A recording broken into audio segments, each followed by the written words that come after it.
اعوذ باللہ من الشیطان الرجیم بسم اللہ الرحمن الرحیم۔ میرے مسلمان بھائیوں، السلام علیکم ورحمۃ اللہ وبرکاتہ۔ صبح فجر کی نماز کا وقت ہو گیا ہے، جماعت ہو چکی ہے، باقی 5-10 منٹ ہیں۔ اگر کوئی بھائی کراچی پاکستان کے وقت کے مطابق فجر کی نماز ادا کرنا چاہتا ہے تو فوری ادا کر لے، ٹائم نہیں ہے۔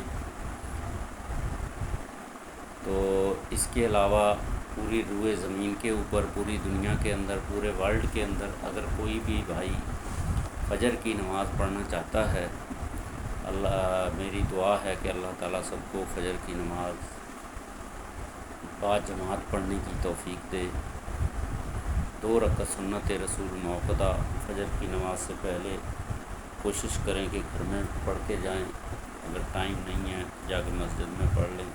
اس کے بعد 2 رکعت فرض نماز جماعت کے ساتھ ادا کریں۔ اس کا اتنا بڑا اجر ہے، پوری دنیا کی بادشاہت، ملکیت، مال متاع جو کچھ بھی ہے سب ایک طرف، اور فجر کی 2 رکعت سنت رسول موقدہ اور 2 رکعت فرض نماز فجر ایک طرف، اتنا بڑا اجر و ثواب ہے۔ تو میرے بھائیوں، اپنے ملک کے حساب سے، اپنے وقت کے حساب سے فجر کی نماز ادا کریں، اللہ تعالیٰ سب کو توفیق دے۔ فجر کی نماز کے بعد اگر ٹائم ملے تو تلاوت قرآن ضرور کریں۔ میں قرآن کی تلاوت کرنے لگا ہوں، تھوڑی سی قرآن کی فضیلت بیان کروں گا، اس کے بعد سورہ کہف پڑھوں گا، اس کے بعد انشاءاللہ سورہ یاسین کو بھی پڑھنے کی کوشش کروں گا۔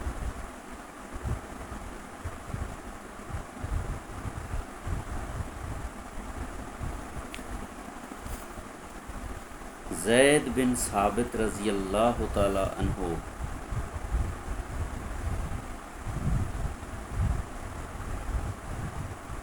کے منتخب کرنے کی وجہ علماء نے یہ لکھی ہے کہ ہر سال رمضان میں حضرت جبرائیل علیہ السلام سے نبی صلی اللہ علیہ وسلم قرآن مجید کا دور کیا کرتے تھے،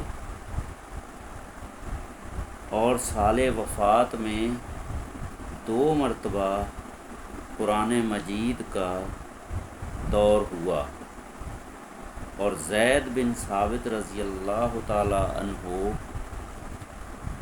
اس آخیر دور میں شریک تھے، اور اس آخیر دور کے بعد پھر کوئی آیت منسوخ نہیں ہوئی۔ جس قدر قرآن مجید فرقان حمید اس دورے میں پڑھا گیا وہ سب باقی رہا، لہٰذا ان کی منسوخ التلاوت آیتوں کا خوب علم تھا۔ جب قرآن مجید صحابہ رضی اللہ تعالی عنہما کے اہتمام بلیغ سے جمع ہو چکا، حضرت فاروق اعظم رضی اللہ تعالی عنہ نے اپنے زمانہ خلافت میں اس کی نظر ثانی کی، اور جہاں کہیں کتابت میں غلطی ہو گئی تھی اس کو تصحیح فرمائی۔ سالہ سال اس فکر میں رہے، اور اکثر اوقات صحابہ رضی اللہ تعالی عنہما نے مناظرہ بھی کیا۔ کبھی صحت اس مکتوب کی ظاہر ہوتی تھی، کبھی اس کے خلاف، بس فوراً اس کو صحیح کر دیتے تھے۔ پھر جب یہ سب مدارج طے ہو چکے، حضرت فاروق اعظم رضی اللہ تعالی عنہ نے اس کے پڑھنے پڑھانے کا سخت اہتمام کیا۔ حفاظ صحابہ کو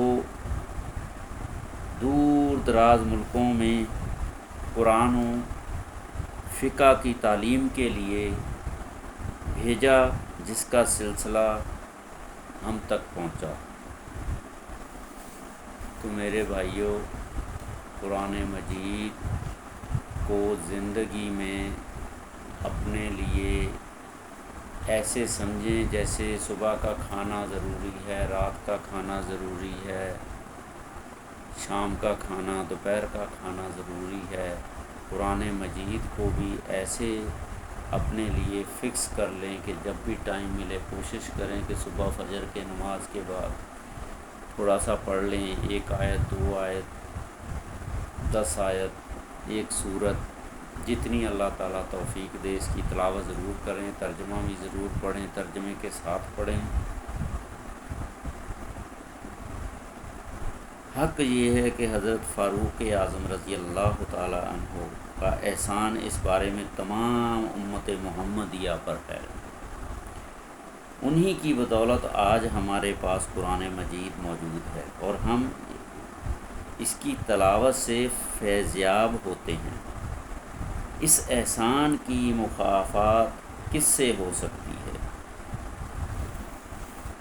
اے اللہ، اپنے رضوان کی خلعتیں ان کے زیب بدن فرما اور تاج کرامت و خلعت ان کے مقدس سر پر رکھ، آمین۔ رب اشرح لی صدری ویسر لی امری واحلل عقدۃ من لسانی یفقہوا قولی۔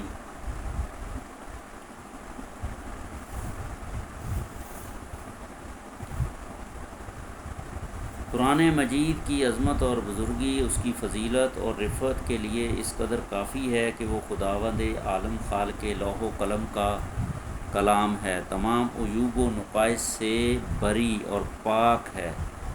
فصاحت و بلاغت اس کی تمام عرب نے مان لی۔ اس کی تلاوت اور پڑھنے پڑھانے کا ثواب محتاج بیان نہیں۔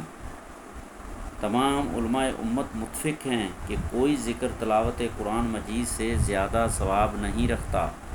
احادیث اس باب میں پیش از پیش ہیں، نمونے کے لیے تبرکاً چند حدیثیں نقل کی جاتی ہیں۔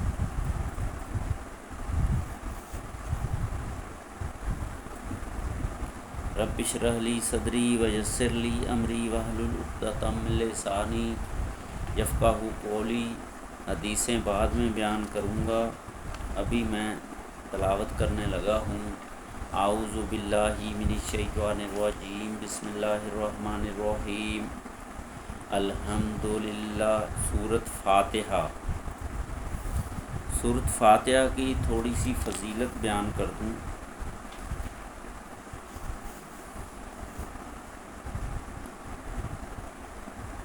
حضور اکرم نبی کریم صلی اللہ علیہ وسلم جب کسی شخص پر کوئی مصیبت پڑتی دیکھتے تو آپ صلی اللہ علیہ وسلم سورہ فاتحہ پڑھنے کا حکم کرتے، اور جو شخص مابین سنت و فرض فجر کے مع بسم اللہ 40 بار پڑھ کر کسی بیمار کے منہ پر دم کرے تو اللہ سبحانہ وتعالیٰ اس سورت کی برکت سے اس کو صحت کلی عطا فرمائے گا۔ حضرت صلی اللہ علیہ وآلہ وسلم نے فرمایا، یہ سورہ شفا کل داء۔ ایک شخص بیمار ہوا تو حضرت علی کرم اللہ وجہہ نے سورہ فاتحہ پڑھ کر اس کے منہ پر دم کیا، اس کو بالکل آرام آ گیا۔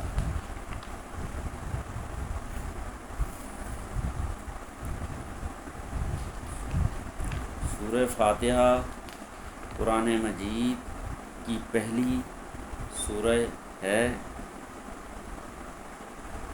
مکہ میں نازل ہوئی، اس میں 7 آیتیں ہیں۔ بسم اللہ الرحمن الرحیم۔ الحمدللہ رب العالمین،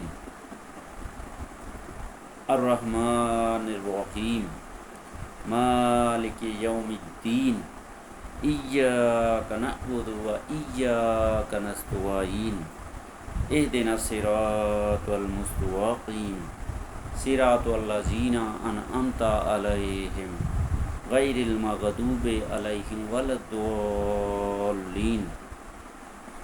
ترجمہ۔ شروع کرتا ہوں اللہ سبحانہ تعالیٰ کے نام سے جو بڑے مہربان نہایت رحم والے ہیں۔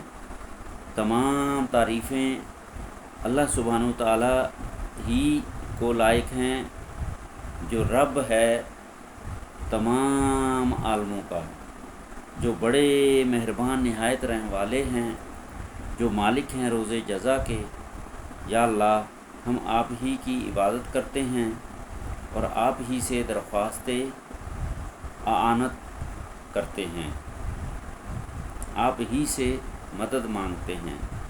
بتلا دیجئے ہم کو راستہ سیدھا، راستہ ان لوگوں کا جن پر آپ نے انعام فرمایا، نہ کہ ان لوگوں کا راستہ جن پر آپ کا غضب کیا گیا۔